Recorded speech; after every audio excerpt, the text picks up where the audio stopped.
Hello बच्चों, कैसे हैं आप लोग? अच्छे हैं। तो आज हम लोग पढ़ेंगे नवोदय विद्यालय की संख्या पद्धति की अगली भाग सातवां भाग में भाज्य संख्या के बारे में। किसके बारे में?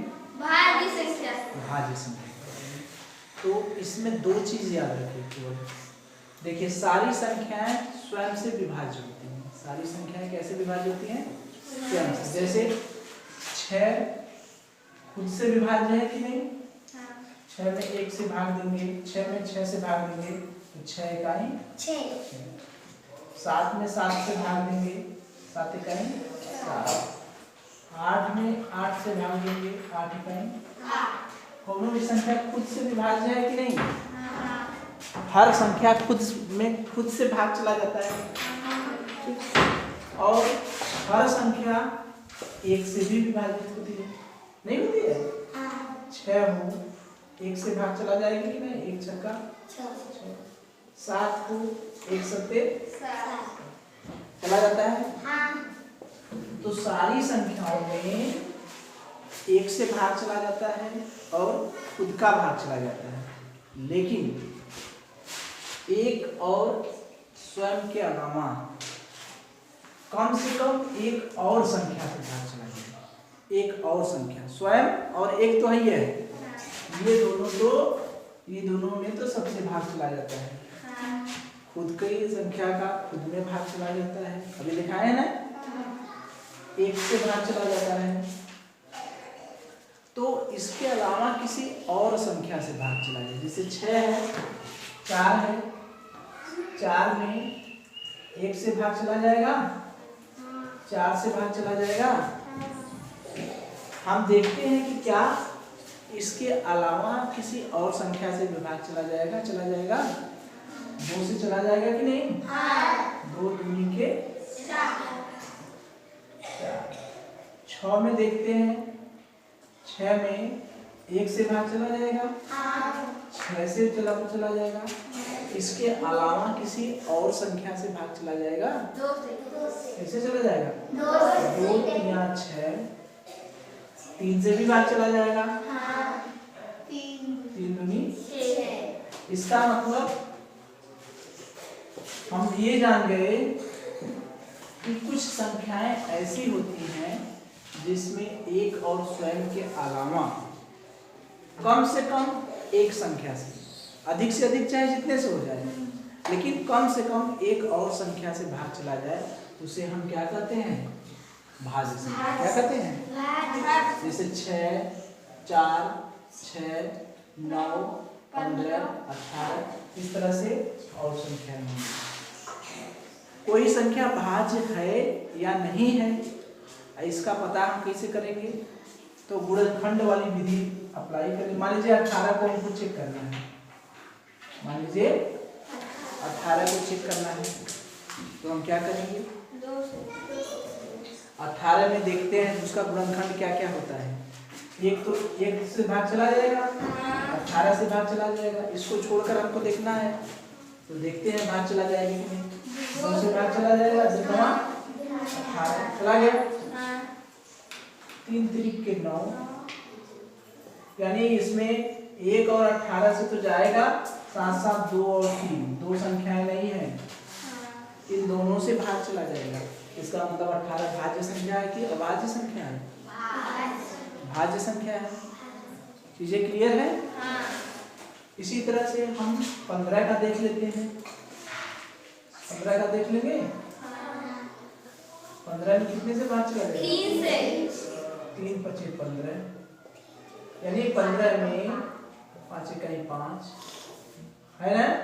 1 और 15 के अलावा 2 और ऐसी संख्याएं हैं, 1 और 15 के अलावा 2 और संख्याएं हैं जिससे 15 में भाग चला जाएगा। तो कोई संख्या दिए रहेगी, प्रश्न दिया रहेगा, ऑप्शन दिया रहेगा कि निम्न में से कौन सी संख्या भाज्य है। चेक कर लेंगे, भाग दे दीजिए। स्वयं और खुद के अतिरिक्त, स्वयं और एक के अतिरिक्त किसी और संख्या से भाग चला जाएगा तो भाज्य होगी। पता कर लेंगे भाज्य के बारे में। कोई डाउट है? नहीं। तो अब हम लोग देखते हैं अभाज्य संख्या के बारे में। किसकी संख्या के बारे में? अभाज्य संख्या के बारे में।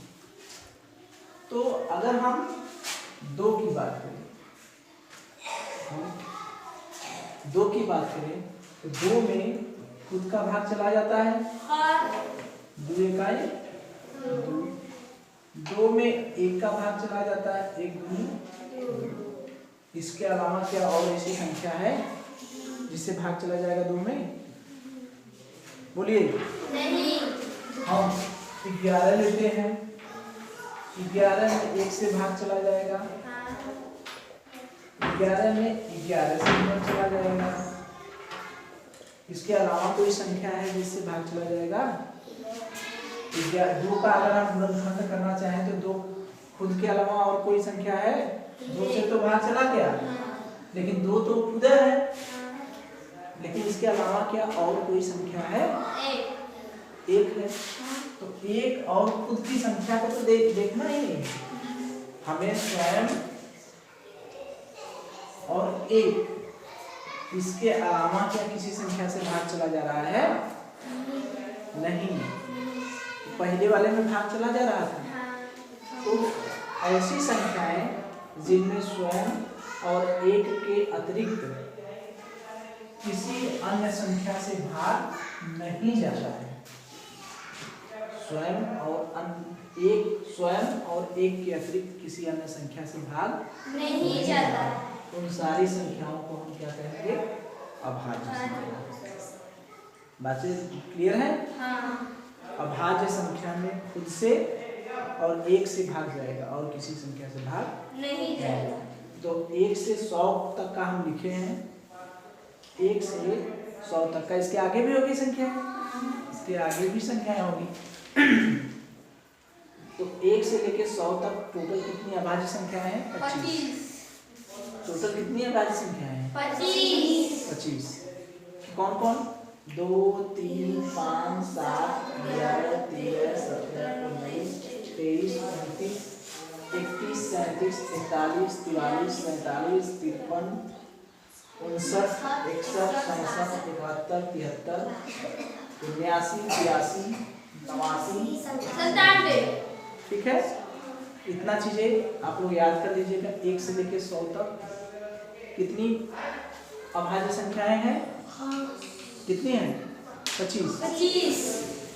अच्छा, एक प्रश्न आता है बहुत कि सबसे छोटी अभाज्य संख्या 1 से लेकर सबसे छोटी अभाज्य संख्या कौन है? कौन है छोटी अभाज्य संख्या? कौन है बताइए? 2 से छोटी भी कौन है? कौन है? 1 अभाज्य संख्या। 1 न तो भाज्य है न तो अभाज्य। 1 को हम न तो भाज्य मानेंगे न तो अभाज्य मानेंगे। 1 की गणना न तो भाज्य में होगी न तो कहीं भाज्य में दिखाई दिया 1 नहीं। 1 न तो भाज्य है न तो अभाज्य। इसको याद रखिएगा, कभी ये मत कहिएगा। 1 सबसे छोटी अभाज्य संख्या कौन सी है? 2। ठीक है।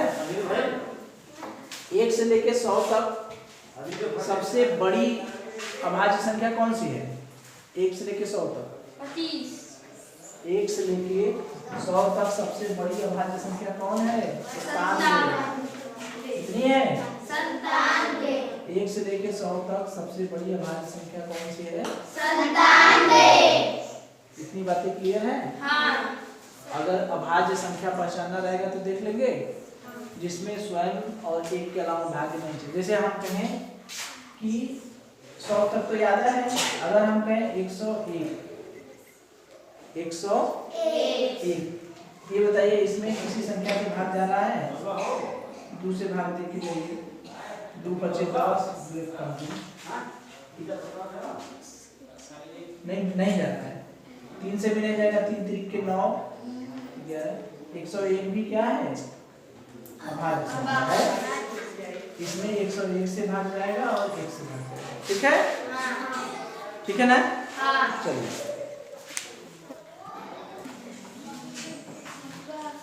तो चलिए देखिए, सम संख्याएं किसे कहते हैं?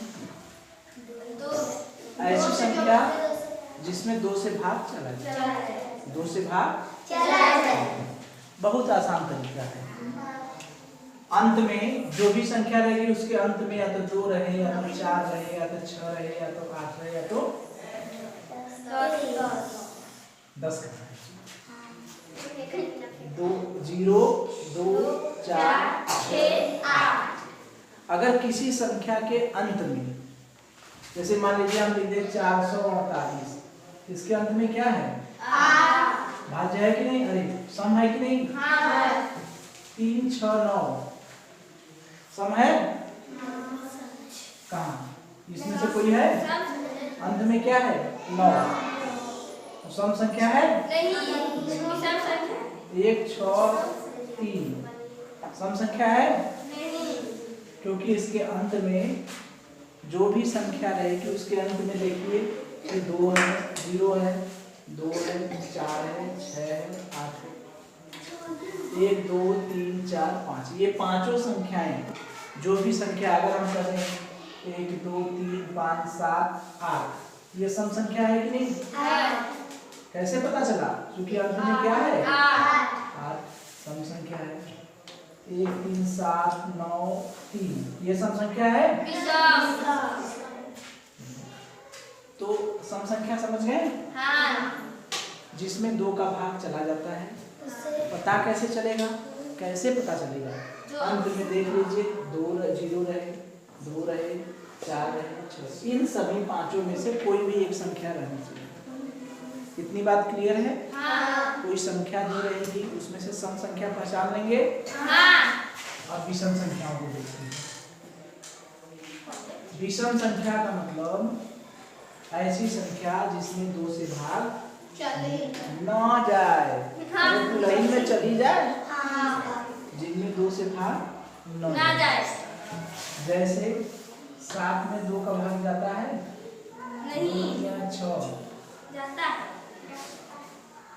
भाग नहीं चला। भाग जाने का मतलब कि पूरा पूरा कट जाए। भाग जाने का मतलब, भाग जाना का मतलब कि पूरा पूरा कट जाए, पूरा पूरा कट जाए, शेष नहीं, शेष न बचे। ठीक है? विधायल भाग जाए का मतलब कि पूरा पूरा कट जाए, शेष न बचे चाहिए। अगर 6 हो इनमें 2 का भाग चल जाए कि नहीं? 2 में पूरा पूरा कट गल कि नहीं? शेष बचल नहीं। तो ये सम होगा। ये क्या हुआ? विषम। ये चीजें क्लियर है? जिसमें 2 से भाग न जाए, भाग देने का जबरदस्ती प्रयास करेंगे तो शेष कुछ न कुछ बच जाएगा, पूरा पूरा नहीं कटेगा। 2 से ऐसी संख्या जो 2 से पूरा पूरा पड़ जाती है उसे हम लोग क्या कहते हैं? विषम संख्या। क्या कहते हैं? विषम संख्या।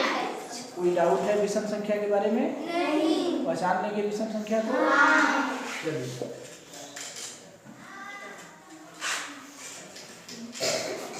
अगर हम पूछें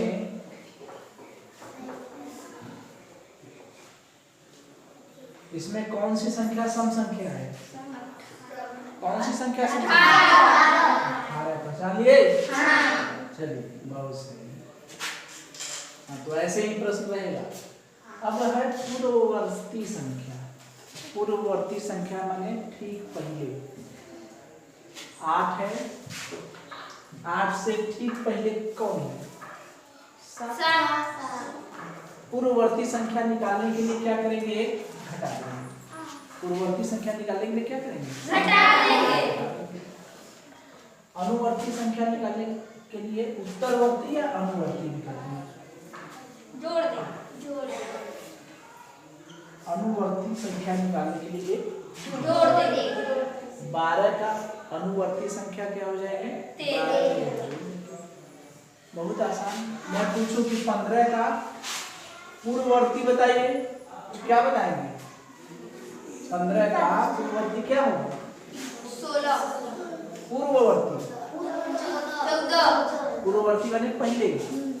अरे पूर्व लिखा है यार, एकदम साफ साफ लिखा है। पूर्व माने माने पहले, उत्तर माने बाद। पूर्व माने पहले, उत्तर माने बाद। पूर्व माने पहले होता है। तो पूर्ववर्ती संख्या निकाला है 15 में से 1 घटा दो 14। अगर हम बोले कि 15 की उत्तरवर्ती संख्या लिखो, क्या करेंगे? 15 में 1 जोड़। ये तो बहुत आसान है। बड़ी संख्या रहेगी 9, 7, 4, 3, 2, 5। एक पूर्ववर्ती संख्या पूछी, पूर्ववर्ती, इसमें से एक पहले कर दो। यानी 9 रहेगा, 7 रहेगा, 4 रहेगा, 3 रहेगा, 2 रहेगा, 5 की जगह क्या रहेगा? 4 रहेगा। उत्तरवर्ती संख्या पूछी तो समझी रहे 9, 7, 4, 3, 2, 5 की जगह क्या रहे? 6। एक है आगे। इतनी बातें क्लियर है? तो हम लोग क्या क्या जान गए? भाज्य जान गए, अभाज्य जान गए, सम संख्या जान गए, विषम संख्या जान गए, उत्तरवर्ती संख्या, पूर्ववर्ती संख्या जान गए, उत्तरवर्ती संख्या जान गए। कितनी संख्या जान गए? कुछ क्वेश्चन हम लोग करें, कुछ प्रैक्टिस करें इन संख्याओं पर, ठीक है? चलिए देखिए, पहला प्रश्न है 56 और 84 दोनों के लिए निम्न में से कौन सा कथन सत्य है? किसके किसके बारे में बात करेंगे? 56 है और एक 84, दोनों का अभाज्य है। ये तो बिल्कुल गलत हो गया, अभाज्य है, भाग नहीं चला जाएगा, 2 का भाग तो साफ साफ लिखा है, तो अभाज्य हो गई नहीं। दोनों सह अभाज्य हैं, इसको अभी रहने दीजिए। सहभाज्य मान लीजिए, आप लोग नहीं जानेंगे, मैं बता दे रहा हूँ। सहभाज्य दोनों 14 के गुणज है। गुणज क्या होता है इसको जान लीजिए। गुणज का मतलब कि 14 का गुणज का मतलब 14 का गुणा 1 में करें, 14 का गुणा 2 बार करें, 14 का गुणा 3 बार करें, 14 का गुणा 4 बार करें, 14 एकम 14, 14 दूनी 28, 14 तिया 42, 14 चौका 56। इस तरह से गुणा करते करते 14 का पहाड़ा पढ़ने पर क्या ये सब मिल जाते हैं? इसी को कहते हैं गुणज। इसी को क्या कहते हैं? गुणज। यानी 14 का कितना गुणा कितना बार गुणा करने की ये सब मिल जाए, तो वही होता है गुणज। गुणज का कॉन्सेप्ट समझ में आया? गुणज क्या होता है, बात समझ में आई? अगर हम कहें कि 6 और 8 ये 2 का गुणज है, बताइए।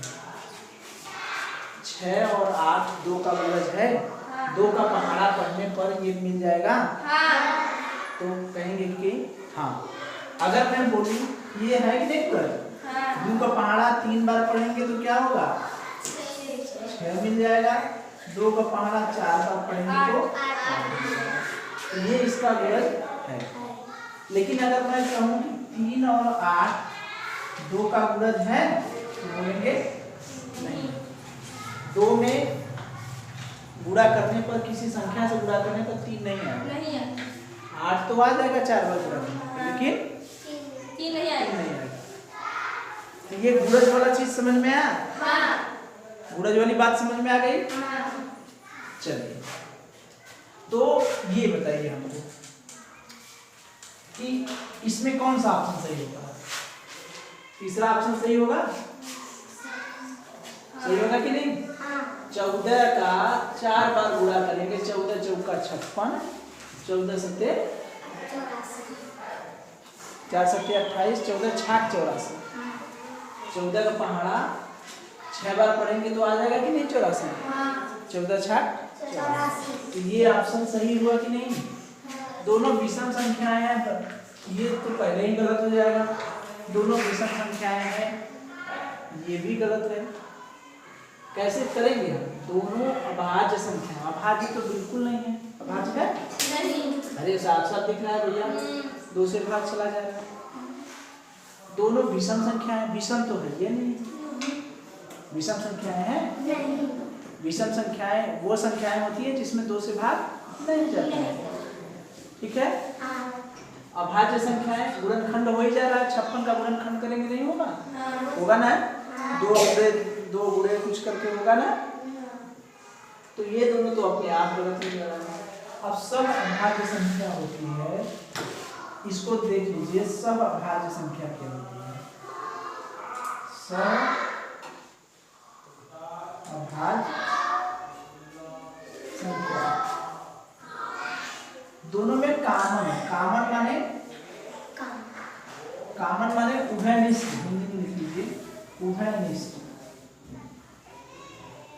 उभयनिष्ठ एक हो, दोनों में उभयनिष्ठ क्या हो? एक हो। जैसे अगर मैं कहूँ कि 4 और 8 है, तो 4 का गुणनखंड करेंगे 2 × 2, ठीक है। 8 का गुणनखंड करेंगे 2 × 2 × 2। इसमें कामन कुछ है, उभयनिष्ठ कुछ है? 4 और 2 में भैया ये भी उभयनिष्ठ है, ये भी उभयनिष्ठ है, यानी उभयनिष्ठ क्या है? क्या है? 2 × 2। 4 में उभयनिष्ठ माने जो दोनों में हो। ऐसा नहीं होता जैसे हम कहेंगे कि सूरज और मिथिलेश में कामन चीज क्या है? दोनों का बाल काला है, दोनों के 2 कान है, एक नाक है, दोनों में मिलता जुलता है ना। तो इसमें और इसमें क्या मिलता जुलता है? 2 इसमें भी है, 2 इसमें भी है, 2 इसमें भी है, 2 इसमें, यानी 2 × 2 इसमें भी है, 2 × 2 इसमें भी है। तो इसको हम लोग उभयनिष्ठ गुणनखंड नहीं करेंगे, ठीक है। तो सब अभाज्य संख्या में उभयनिष्ठ खाली क्या होना चाहिए? एक होना चाहिए। ये हमारी सहअभाज्य संख्या नहीं है, ये हमारी सहअभाज्य संख्या नहीं है। सहअभाज्य संख्या तब होगी जैसे मैंने ले लिया 3 और ले लिया 7। अब 3 को हम लिख सकते हैं 3 × 1, 7 को लिख सकते हैं 7 × 1, और कुछ है उभयनिष्ठ? इसके अलावा और कुछ नहीं ना बनेगा। तो इसमें उभयनिष्ठ क्या है? उभयनिष्ठ क्या है? एक। क्या है? एक। तो ऐसी संख्या है जिसमें उभयनिष्ठ एक होता है, उसे हम क्या कहते हैं? सहअभाज्य संख्या। चलिए इसको हम कल भी करेंगे, ठीक है, कल भी करेंगे इसको कंटिन्यू।